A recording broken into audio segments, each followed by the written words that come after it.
are more than just your video settings, like your game preset settings. You can check that out here if you go into settings, go down to save data and game/app settings, and you go down to where it says game presets. This is where if the game supports it, you can have everything set up by default. So this automatically is set for the way you want to play. So if you want your difficulty to be on the easiest or the hardest by default, you can set that up right here. Performance and resolution mode, we've gone over that before in a previous video. I think you guys get the idea on that. You can have first person view, and you can change how the vertical camera and horizontal cameras work between normal or inverted. Both give you those options there. Same thing here in third person view, vertical and horizontal camera, and how you want the game default to be normal or inverted.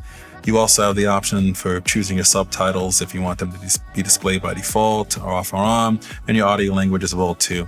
So that's pretty cool, just getting your preset set up there for the game so you can really immerse yourself in it. Now, while you immerse yourself in the game, one of the things you might want to watch out for is your friends spoiling stuff and sending you, game clips and things like that.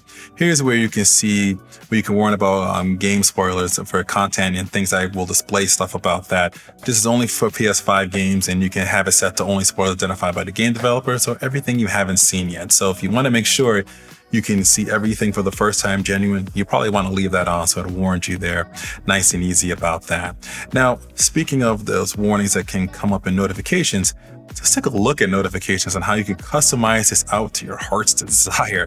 Because you can get a lot of notifications. You can allow pop-up notification, you can show previews, you can display the time, long, extra long, how long you want it to be up for.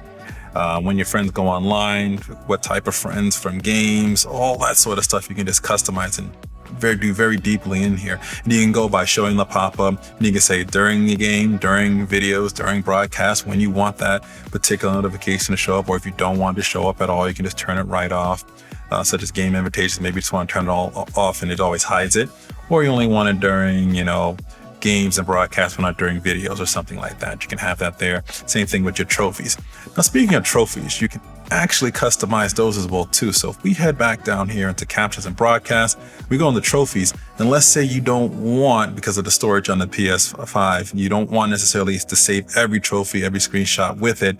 You can actually turn these off. You may either screenshot or video, whichever one you want. You can change the duration from 15 to 30 seconds, whichever you want to do there. Customize that out to save storage, because that's another thing you need to be aware of, because your storage is really limited. 825 gigabytes on the PS5, but the storage amount only about 667 or so.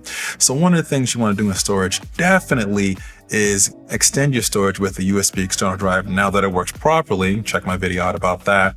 And you want to set that up and then install the PS4 games to extend its storage. That's going to be a great thing. So any games that are not PS5, you can install it right onto the external drive and save that precious storage space right on the current system there. I think that's pretty cool, and one of the very valuable things that could definitely get things set up here with that.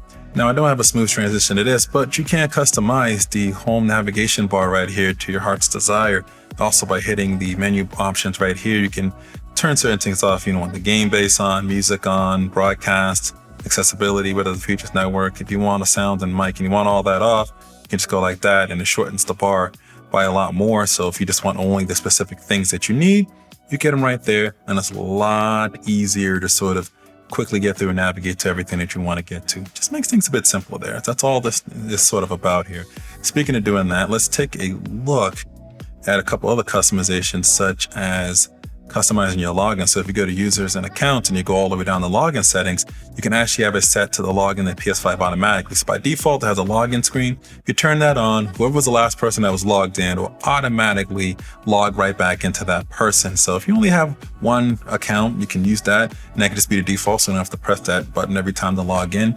And this can be really definitely useful, and depending upon what power save modes that you're using. So if we go down system and then we head over to power saving, and you can hit here to set time until PS5 enters rest mode. During media playback after 4 hours while playing games, you can set this to whatever you want to, or you can turn it off completely if you want to, but it's kind of nice. You can customize that out. Features available in rest mode. You can have it supply power to USB port. This is really important to keep if you want to keep the charger on to keep your controller charged up. Stay connected to the internet. I think that's important too, especially for downloading and doing background downloads for games. If it's going to take a while, that's pretty nice. Set time till control turns off. You can have it at 10 minutes, 30 minutes, 60 minutes to save some power there as well too. So that's all real cool stuff to kind of be able to customize and set for you in terms of the power saving that you can do available that's in here. Now that I've shown you everything else, I have to show you obviously the video settings. We're going to screen and video, and we'll go into video output, and I will tell you right now, leave everything on automatic. Unless your TV has something specific with it, automatic should pick up everything that your TV does. You can look at video output information and it will tell you everything in there. Now, if something looks off, a mode that you don't see or something that you know your TV does and is supposed to have, that's when you want to go between your TV settings and the settings that are in here and make some customizations and some changes in with here. But I will start with the TV first before doing that. I would show you that here, but every TV is different. And I don't have every TV in the world or all the different scenarios to really show you that specifically there. But for right now, leave it on automatic unless you see something different that's supposed to be there. That's when you want to set that up, especially if you're looking between performance mode, which gives those high refresh rates, like up to 120 hertz. You can check out this video here about that. And there is so much more to this PlayStation 5 UI that's really cool. We did a deep, long 30-minute video talking about that, and you can check out this video here as well. Whichever way you go, I'll see you over there. Thanks for watching.